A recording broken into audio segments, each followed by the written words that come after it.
Thanks everybody for coming out to our subscription best practices session. My name is Matthew Holman. I'm one of the founders of Subscription Prescription. We're a consultancy and technology provider for subscription-based businesses. A couple of our clients here in Utah are Just Ingredients and Beehive Meals. And I'd like to introduce Sierra Nelson, the Senior Marketing Director at Just Ingredients. Hello, everyone. And we're going to talk to you about subscriptions today. Okay? You guys ready to go? Okay. This is meant to be a little bit interactive. So like if anybody has like a really silly question, they might get a little shot, or you can heckle me, you can't heckle Sierra. That's just kind of the rule. I can take it. You can throw it my way. Okay. Well, do you want a gun? Yeah. There's too many people for my team here. Okay, first things first. Wait. I don't think I got the right slide. 1 second, guys. Let me make sure I pull up the newer one. Here we go. So many revisions and stuff.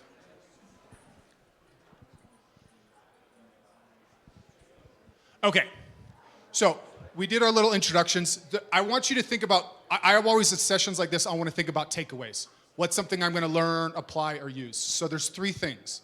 I want you to be thinking about as you're getting ready for BFCM is your subscription offer, your communications, and then your cancellation prevention or your cancellation flow. So we're just trying to, if you want to simplify things, try to find one thing in each of those things so you come away with 3 things that you can work on. Otherwise, this might feel a little overwhelming, although we're not necessarily like diving super deep into everything. So I want to just open this up to the floor, but what makes these great? These are some great subscription brands we hear about in the D2C space. What do you think makes them great? I've got some formula stuff up here, but what are some things that you think about? Oh, and one final note. I have a QR code in this slide. You can download this entire presentation as well.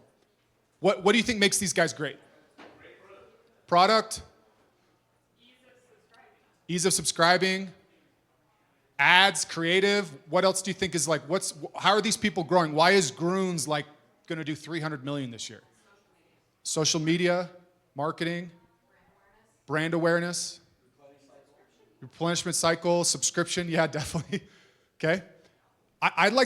We're going to dive into this, but the formula that we think about is you have to have a good product, right? If your product doesn't work, people will buy it. They will never resubscribe. They will cancel. They'll be mad, right? The ads and creative are a huge component, a massive component. The brands that we work with that are growing aren't growing because they have the best retention team on the planet. It's because they're also really good at ads and creative. So that's a really important piece. The offer is why people buy, engagement and feedback loop. So we're going to focus on in this presentation the offer, the engagement, and the feedback loop, because that's where what we can control and what we work on. Ads and creative is a huge component, but it's well, I guess it's more of your area of expertise, but not my area of expertise. Okay. So I want to start out with a little bit of a thought experiment. This is something I ask all the time. I just said we don't do ads and creative, but I want to ask the audience, for subscription growth, which is more important to be good at, acquisition or retention? Okay, well, it's like I know the audience I'm talking to, right? But I want to walk you through this as a thought experiment, right? Because there's some ways where you might be actually wrong. Okay?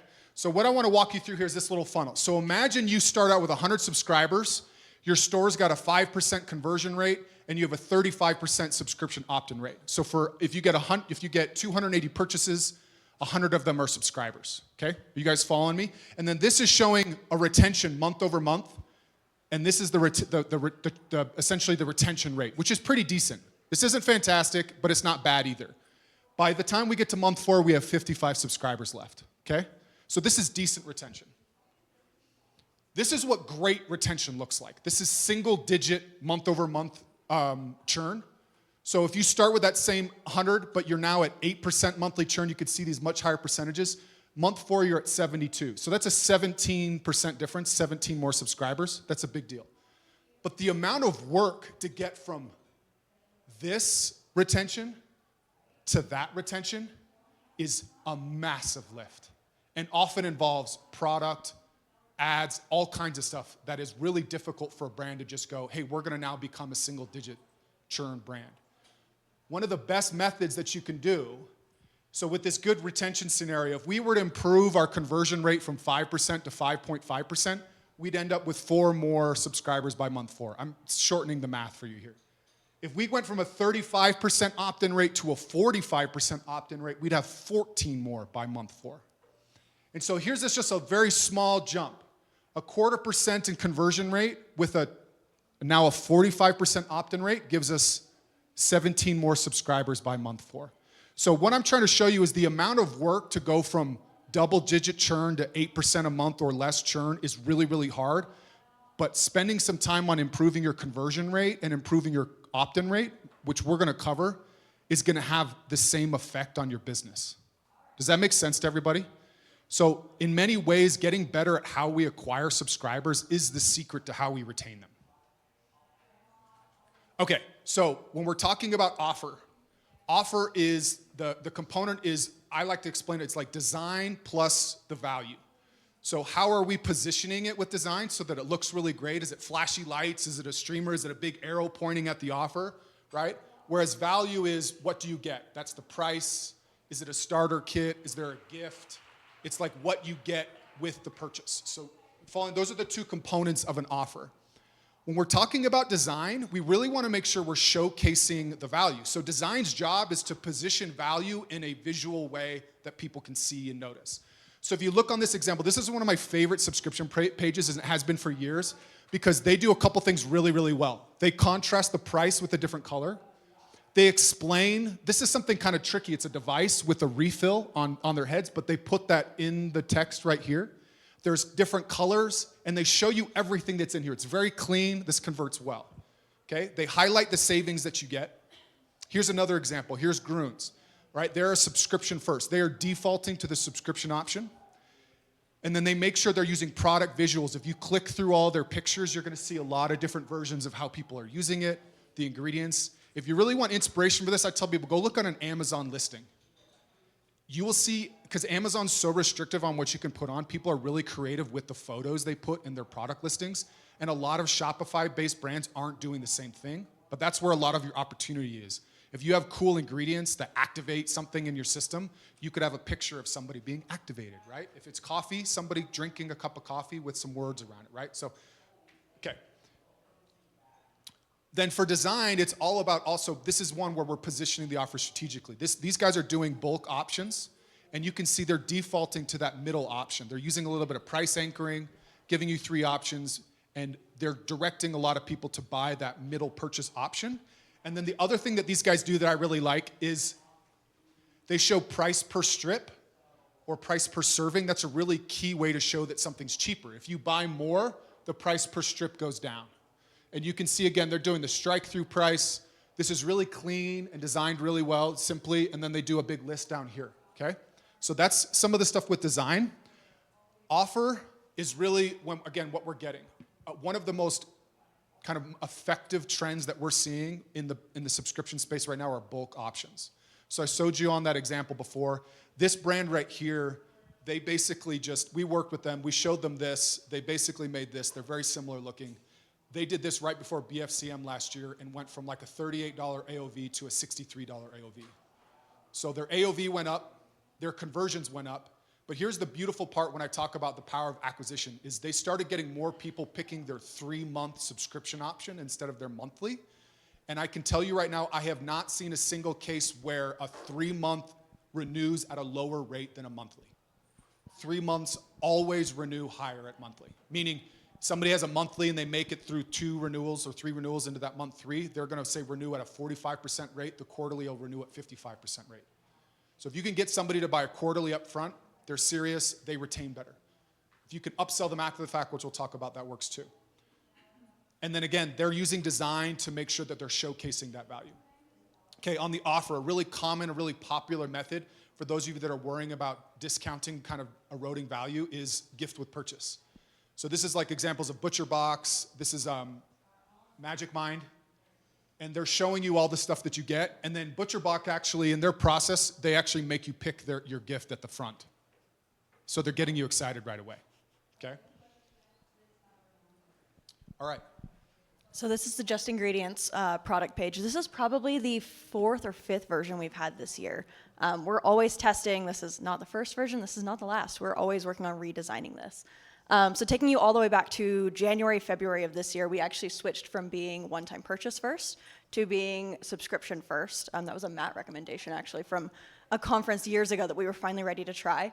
And it was huge for us. I think we saw somewhere between, it was like 75% increase in new customer acquisition, not new customer, but subscription opt-ins, which was phenomenal. We were so excited with that growth. But we ended up realizing there was a little bit of friction there. There was a little bit of issue with retention. It started causing more customer service tickets, people messaging in saying, oh, we didn't realize we subscribed, and we were like, okay, that's a problem. So we started working on a couple new versions of this widget to get people to opt in.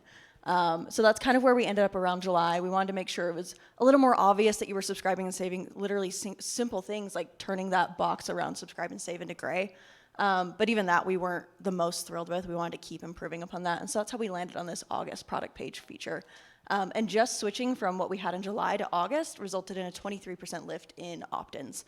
And I think our customer service team is a lot happier. They're seeing significantly less people complaining, even just changing that button to subscribe and save instead of add to cart.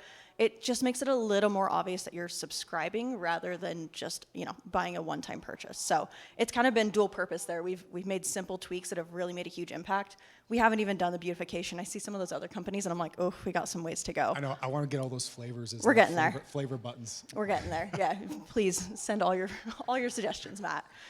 So we're always working on testing and tweaking and seeing what worked. And if it didn't work, let's revert it. Let's try something else. If you go to the one-time purchase, does it change to add to cart, or is it all? It does. Yeah. Some coding magic there. That was not my work. Yeah, and feel free to with questions and stuff too. Like we might do a little Q&A at the end, but any questions or interaction discussion, please feel free to throw those. We won't shoot you with darts. Not for good questions. Not for good questions. Well, we can't say they're bad questions, right? Because then this is a safe place. If you have a bad question, it's okay.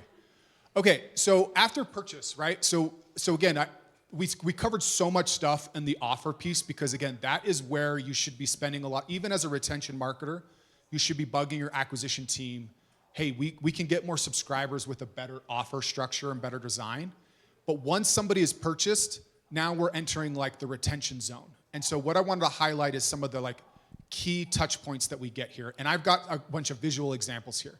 But if you think about once you purchase a subscription, the next thing up is you get a confirmation email. Who here has like a 5 or 6 email series for a new subscriber that goes out? Okay, awesome. You can put your hands up high. That's a good thing. Okay, a lot of brands don't. They're sending maybe a single email, right? Unboxing is another big thing, right? That's another important touch point. Somebody's gotten the product for the first time. And then billing reminders, that's another big key, right? You're about to charge their credit card. We're going to talk about that stuff too. But the goal of the retention zone for subscriptions is really all about product usage. You got to get people using the product, seeing benefits. Otherwise, it doesn't matter how good. You could have the most revolutionary product on the planet. If it's sitting on a shelf, canceled, right? It's just the way it is. So with onboarding emails. So great onboarding emails. They clarify how a subscription works. I cannot tell you how many times I bought a sleep supplement and I had to literally DM the founder on Twitter to ask what time of night I should take it. Is it an hour before bed? Is it 30 minutes before bed? It wasn't on the label and it wasn't in the box. And I can tell you almost every single subscription brand I've ever audited has something like that where it's so obvious to anybody that knows the product and they have not put it into a product experience. So I'm even talking about something as simple as you sell a bottle of 30 pills, it's a daily multivitamin. You should be telling people to take 1 pill a day. That simple. For anything more complex, you need to spend more time explaining that. How does that work? One of my favorite brands is called X Endurance. They are a endurance athlete supplement. I did a race a couple years ago and I was taking it, and they actually they challenge you to go do your big workout of the week without taking their stuff, but track how you do. Start taking it the next day, and a week later, do that same workout again. So they challenge you from the get-go to prove to you how their product works, right? So onboarding emails are clarifying, they are educating. You can connect if you have a founder story or a brand, which I know so many of you do, and you're not putting that into how you're onboarding and welcoming people to your subscription, you're missing out on a huge opportunity for more buy-in. Then there's also incentivize. If you've got perks, if you've got a gift coming on your next purchase, if you've got like all this other cool perks that come with being a subscriber, again, you want to make sure you're taking advantage of every touch point to remind people of that. And so in this presentation, that little hyperlink to template examples is you can use it as an AI prompt. I've got 7 or 8 different email versions of different welcome emails in formats that you can use, you can grab. They're amazing. I'll drop a website URL and then have AI just rewrite a template with them. It's so nice. But here's some examples of great onboarding emails, right? So instant hydration, yo pretty boy, Mars men. They're basically teasing like what's next. The longer you stay, the more you save, right? You're gonna see like welcome, here's all the mission brief. Tap get started below, use the same, kind of stuff. So these are really great fun examples of onboarding. Unboxing. Unboxing is one of those things where it's like, as a brand, we really want people to like follow us and hear our mission story, all that stuff. But again, we need to be thinking about having great product adoption. So I've got an example up here of like a matcha tea that I subscribed to a year ago because it blew me away how great theirs was. They have simple instructions about how to handle your matcha. What I don't show here is they have a little bit of like how you almost make your first cup of perfect matcha. And the way it's designed and talks to you, I felt like, I don't know what a Japanese tea house really does feel like, but that's what I felt like I was at in my kitchen. It felt experiential. And it was so good. And they also put on their notes about, hey, some people like a stronger flavor, so feel free to double the dose and test that too, right? Because again, when we're selling drinks or supplements or something that has a flavor component, and we want people to like use it and try it. And if it doesn't work, mix it with this, or make sure you do it like that, right? That's one of the biggest things, is making sure we're driving really, really great product experiences right away, right? If they don't like it because everything else worked, okay, that's fine. That's not gonna work for everybody. But if they don't like it because they didn't know that you should add the powder after the water instead of the water second, again, very simple things that I've seen, you can lose people. This is something we actually talk a lot about at Just Ingredients, because if you don't get people to use your product, how are they supposed to go through it and be ready to buy it again? You've got to give them the tools and the resources to work it into their routine, to enjoy it. Maybe they didn't like how something mixed, if it was a drink mix, or they didn't like the flavor of it, so you need to give them some other option. Like, you've got to get people to use that product so they're ready to rebuy it. Otherwise, it just sits on the shelf. It doesn't do anything. Can you share some examples that you guys have tried with any of these points, like the experiential part or? Yeah. One of our biggest problems is actually, so we sell a handful of different products across supplements, drink powders, beauty products even. One of our biggest pain points with our electrolytes is that they don't mix very well. We don't add extra ingredients that help them mix. That's one of the things we don't do that stands us apart from other companies out there. So you might have some issues with those mixing. So we tried to do a lot of education. We put those in emails. We're really heavy on social media. We respond to comments even on social media. That's how deep we're going into this. Every time someone messages in that we're having issues mixing X, Y, and Z drink, we're telling them exactly what to do with that. So we're always trying to give people ideas with that. Or we sell proteins, for example, and just yesterday, someone on one of our Facebook groups was like, what do I use my chai protein for? I don't actually love the flavor. And so we're recommending, we've got guides with recipes that we link out in emails that we send out on social media. So we're always just trying to find ways to use our own products. We have entire people in our company that just sit there and develop recipes and create these guides for us to be able to use to encourage customers to use those products. Okay, billing reminder emails. This is a really big point of controversy, I guess, in the space. Some brands that we work with, and a lot of brands, they don't like sending billing reminder emails because they see it as a direct correlation or causation between churn. So they send a billing reminder email, churn goes up, right? The problem is that a lot of the companies that are doing this are just sending a very straight transactional, your subscription is about to renew, click here to cancel, right? So the idea is with billing reminders, both in email and SMS, this is kind of like your biggest point of real estate after the point of purchase. And if you don't send it at all, you get chargebacks, you get customer support tickets. The chargebacks affect your processing health score, which affects your ability to capture revenue long term. It has a bad bad customer experience. And then you miss out on the opportunity to really drive home the value behind your brand and potentially upsell and use that as real estate, which we're going to talk about. The other thing for SMS, who here has a brand that is difficult to get like the frequency right? It's like, it's a body wash that people use in different amounts, or it's something a supplement that people take periodically instead of every day. Does anybody have one of those things where it's like we're always struggling to make sure a monthly subscription turns into a 5-week or a 3-week or a 6-week because of people are different? Okay? Yeah. So SMS is a really interesting method of where we're trying to put control back in the hands of consumers so that they can adjust or control their schedule really, really easily. Now, you don't send them a cancel link, but you can send them quick action links. If you're using Skio has an amazing SMS platform. By the way, I mentioned they're actually our session sponsor. They were on the beginning of the slide. That's who we use. Big fan. Yeah, it's one of our preferred tools. We just think they're fantastic. Their SMS, you can actually control whether you want to send transactional or conversational messages. And the idea is you can let somebody skip a shipment, adjust their frequency, all from the control of their phone. And what we've seen in our research is that the LTV of customers that adjust their frequency 3 times is 200% higher than people that don't. So it's all about people like your product. How do we make sure they get it on the schedule that they want? So if you are ever that question of like, how can I make sure that my customers aren't canceling because they have too much product or they're not on the right cadence, look at SMS. So a strong billing reminder. This is where we highlight our subscription value. We reinforce why it's worth keeping. One of my favorite brands, I Heart Dogs, donate a portion of every sale to feed shelter pets. Their lead on their billing reminder email is your purchase has fed 7 dogs for the next month, right? So they're leading with one of the core values why people purchase from them. It's also a great place to introduce relevant upsells. If you're selling protein powder and not upselling or cross-selling electrolytes in the email, you're missing out. If you're not doing, we're going to talk about upgrades in a quarterly as well, but you want to also make changes really easy with a quick link. There is no reason why somebody who doesn't have to cancel their subscription should ever leave that email. You can put a delay or a skip or a quick action. Again, with Skio, it's incredibly easy to create all these different controls so that people can adjust or control their subscription from the email so that they don't see the cancel button in the portal. So I know that out there, like there's other subscription apps that highlight how great their portal is. That's great. I don't want people to see the portal if I can avoid it.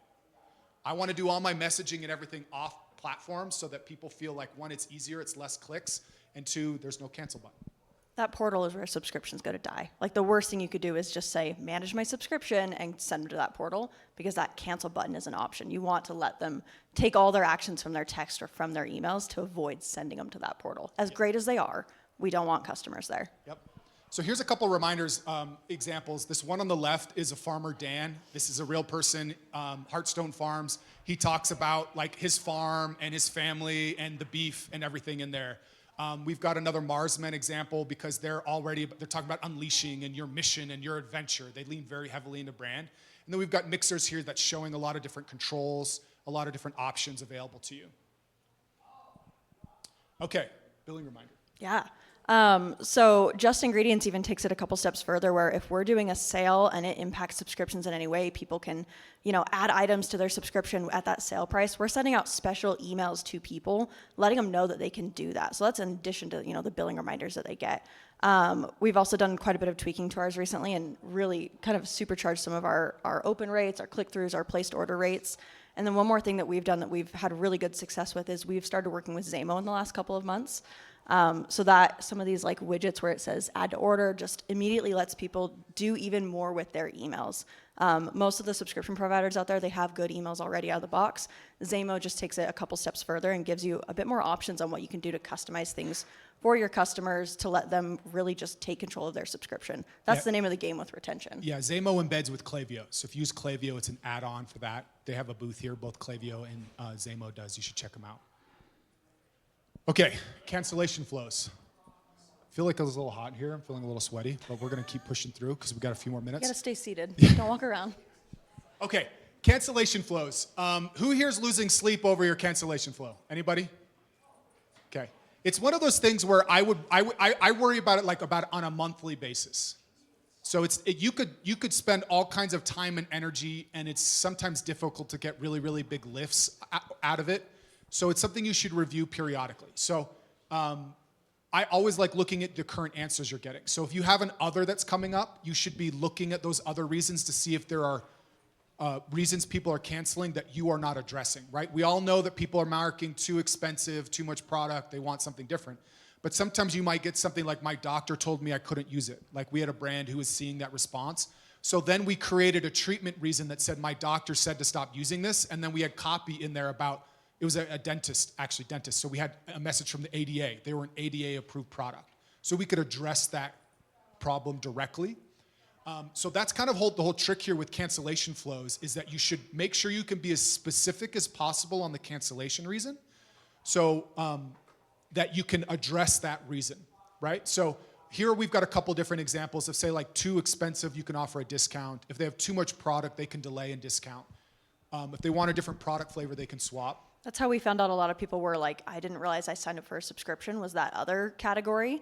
And so we went and changed the product page widget. We've adjusted some of the messaging. We added that as its own part of the cancellation flow. So we could almost start filtering those out too. Let's like find out why other people are canceling other than just that. And let's also do what we can to fix that. Yeah, one of my quick tips on this too is too much product. I actually like to break this out and say like, I have too much product. I never started using it, or I like it. I just have too much product.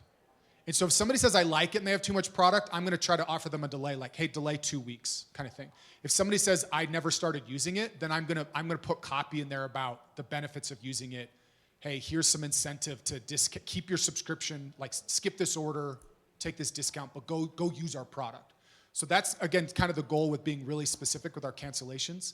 But I gotta tell you, the biggest game changer in the cancel flow experience right now is the splash screen.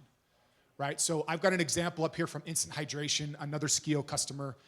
You can see, so if somebody goes to click cancel, they're gonna see that screen. It's a video from the founders, and it's prompting them to skip their next order before it even collects a reason, right? So this splash screen with a video, we're seeing just, I think I have examples in here, but I think ours is in there. yours is in there.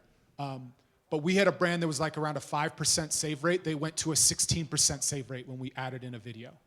And that's happening almost everybody we're working with. You're at a 5, 6, 7%. You add a splash screen video, you're gonna add 10% in your save rate. Yes, Brent? In the video, is there like a certain script or thing that you notice that helps people? Yeah, I realize I didn't embed this in here.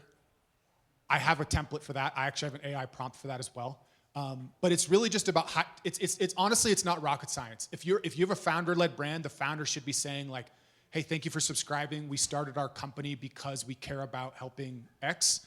The subscription is all about you having the control that you need. So if you need to make adjustments, please do. We'd love to keep you with us, but we understand that life changes and that people need to go. Like that simple. It allows people to connect emotionally with your brand, and it also puts that up there. So the other thing inside our cancellation flow is we want to invest a little bit in copy. So if there's a question of like people were confused on the product, we should spend a little time explaining on how it works, like and validate people. Yeah, we get that. Some people don't have great product experiences. We find that using the swizzle stick makes it better, or this or that, right? And then with Skio, you can do sub-reasons. So when you have too much product, you could actually ask too much product first, and then as a follow-up question, you could say that example I just said for, hey, I never used the product. I like it, I just have too much. Or I ordered the wrong amount, for example. And so you can actually go a lot deeper, like I don't like the flavor or I don't like the product. You can ask more specific sub-reasons.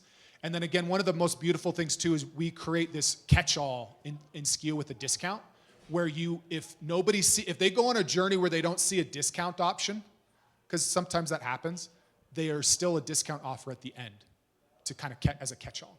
So that's what that secondary discount offer is.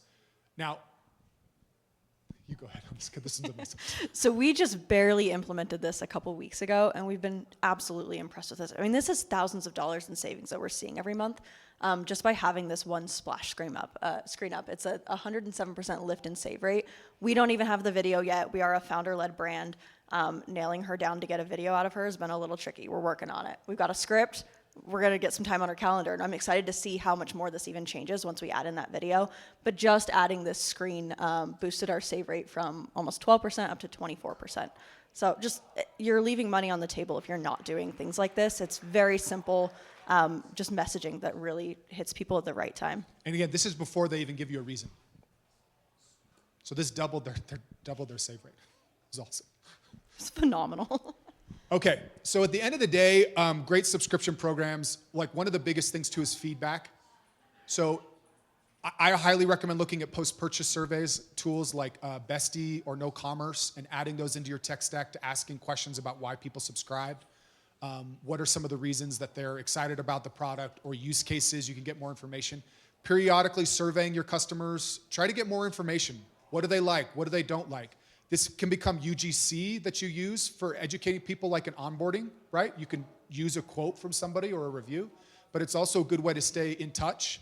And then we just interviewed Sarah Levenger on our podcast, Subscription Prescription, and she talked a ton about testing different emotional hooks in their ads to see why people really care about their product. So that's another way you can test feedback on whether people buy or not. I'm going to add to this too. Talk to your social media people at your company. They're the ones who are hearing from customers in DMs and on comments. Talk to your customer service team. They're the people that are getting the complaints. That's poor people. That is their job. They get to hear what people are having issues with. So those are other great ways for social listening to really find out what people want from their subscriptions. So as we wrap up, I just kind of want to leave this with you that great subscription brands, they become really great at acquiring subscribers. That is something that they get really good at with their ad team, their creative team, their partners. If you are looking for a new ad partner, come talk to me, because we have quite a few that we work with really well that we like.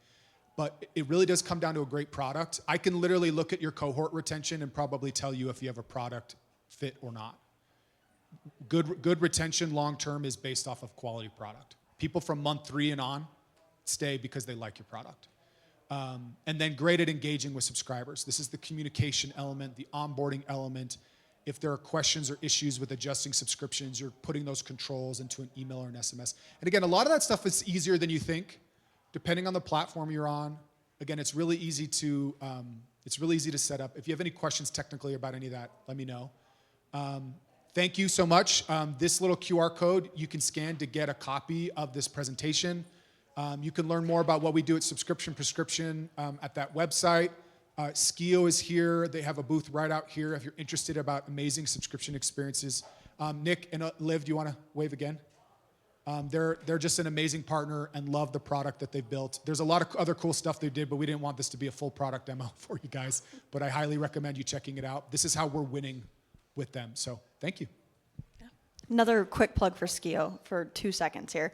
We've been through like 3 or 4 different subscription platforms in our couple of years of doing subscriptions. I have loved Skio. They have had the best migration, the best support. So definitely go chat with them if you're looking, if you're curious. Big fan of Skio. Thanks, everybody.